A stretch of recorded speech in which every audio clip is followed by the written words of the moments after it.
오늘 뭐 갑자기 네. 전두환이 죽었다라는 네. 뉴스가 나와가지고 많은 분들이 이제 뉴스 속보들을 보고 계신데, 이게 이제 여기에 기레기의 특성이 나타나는 거죠. 전두환 씨라고 하는 방송은, 그나마 낫지. 그나마 좀 낫고, 전두환 전 대통령이라고 하는 애들은 다 쓰레기인 거죠. 네. 근데 참 희한하게 애매한 시기에 이렇게 다 몰아갖고 가네요. 그 불과 한 달 사이에. 죽은 지 4주 만에 네, 딱 이렇게 같이 갔네요. 네. 친구야. 이왕이면 같은 날이었으면 같이 가자. 이 제사 지내기도 편했을 텐데. 네. 아무튼 어찌 됐거나 우리 역사의 한 페이지를 악역으로 장식했던, 사실 우리 근대사의 최고의 악당이잖아요. 최고 악당 중에 네. 한 명이죠. 근데 아무런 반성 없이, 제대로 된 단죄 없이 무려 1,000억이 넘는 과징금을 남기고 이렇게 가는군요. 그 한겨레 제목이 딱 맞는 것 같아요. 사형 선고받은 반란 수괴 전두환 반성 없이 죽다. 그 예전에 했던 명언이, 이런 학살자가 침대에서 죽어서는 안 된다. 그런 사설이 있었는데, 우리 이제 이재명 후보께서 꼭 오래 살아계시길 바라겠습니다 빌었거든요. 네. 왜요? 벌하려고 살아있을 때? 뭔가 살아있을 때, 뭔가 우리가 좀 벌할 수 있는 기회를 가졌어야 되는데, 무서운 네, 삼촌이시네. 이 진짜. 무서운 삼촌이 뭔가 보여주시려고 네. 오래 살아 계시길 바랍니다 그랬는데, 역시나 감을 잡았는지, 네. 감을 잡았어요. 일찍 특별한 병원 얘기도 없다가 조용히 갑자기 갔어요. 갔어요? 그러니까 이제 예전에 여러 가지 오복 중에 하나가, 안 아프고 죽는 것도 오복 중에 하나거든요. 네. 막 아프다가 막 투병하다 죽는 것도, 이것도 이제 큰 고난 중에 하나인데, 정말 이렇게 마지막까지도 허무하고 그러게요. 깨끗하게 이렇게 가야만 되는 것인가 라는 생각이 듭니다. 오래 살았어. 90세까지 살았어요. 그리고 그 넷플릭스의 우리나라 오리지널 지옥이 개봉하고 나서 이제 죽은 거죠. 그게 무슨 말이에요? 야, 넷플릭스 지옥에서는 네. 그냥 지옥 보내기 전에 겁나 아프게 혼내줘요. 그냥 바로 안 보내고. 그 애는 별로 안 아팠는데. 그러니까 막 때리고 쑤시고 막 집어 던지다가 보내거든, 드라마에서는.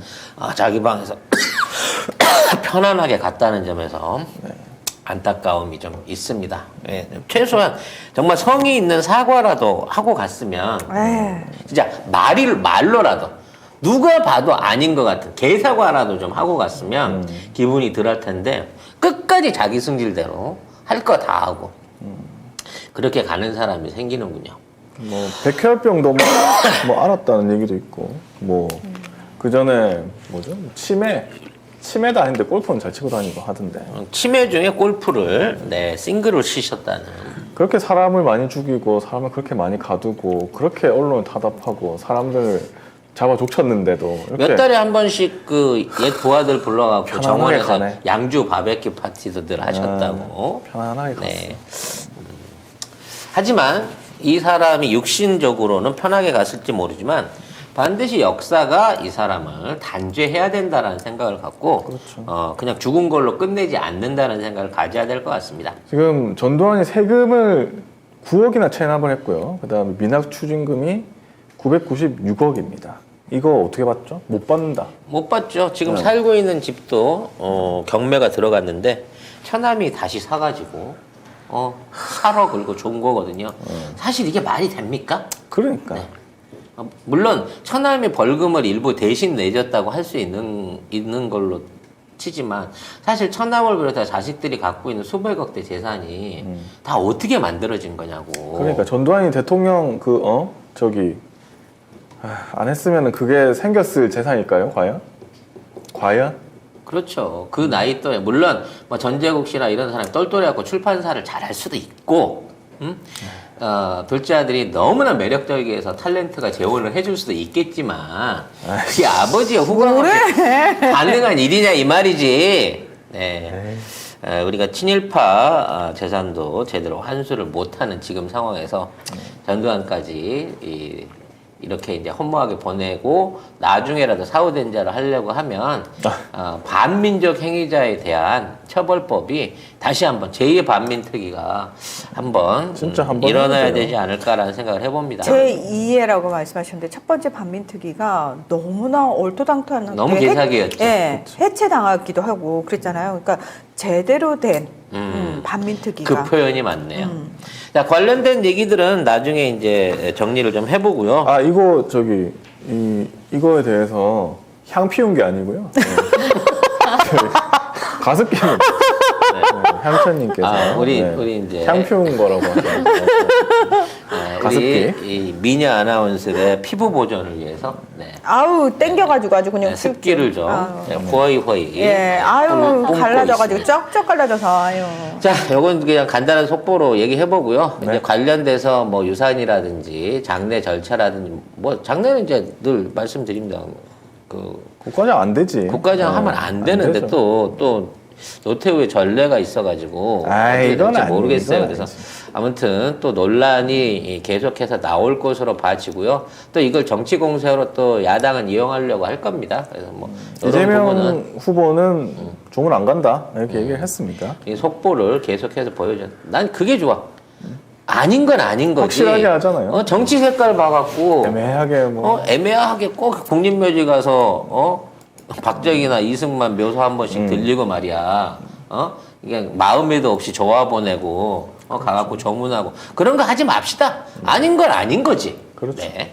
자, 본문 들어가도록 하겠습니다. 일단 통일부 발표예요. 이건 뭐 진즉부터 우리는 얘기한 건데 북중 국경 봉쇄 본격 해제할 움직임이 보인다라고 합니다. 네.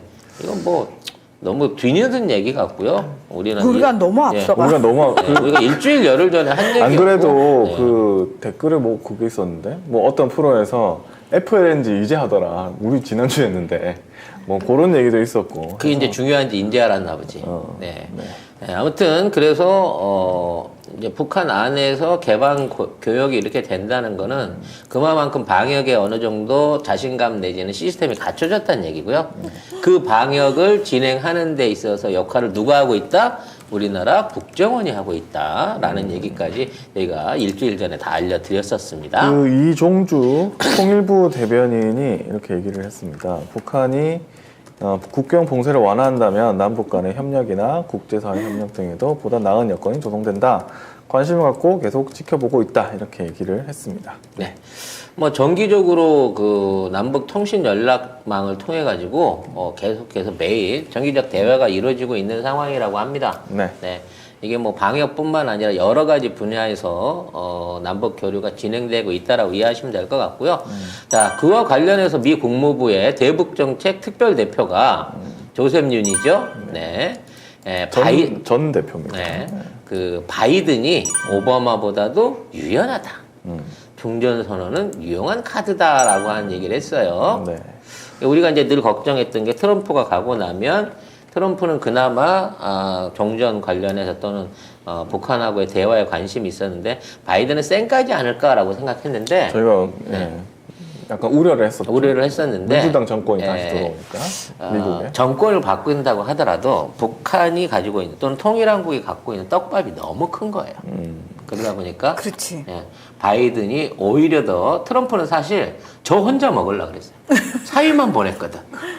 사위하고 국자식량국이나 가갖고 무슨 호텔 얘기하고 이러니까 북한 입장에서 뭐 언제는 뭐 싱가포르처럼 만들어 준다고 그러는데 지장사 하려고 그러네? 라는 생각이 있었는지 모르겠습니다만 지금 바이든은 전방위적으로 대북 관계를 개선하려고 하고 있어요. 근데 중요한 건 뭐냐?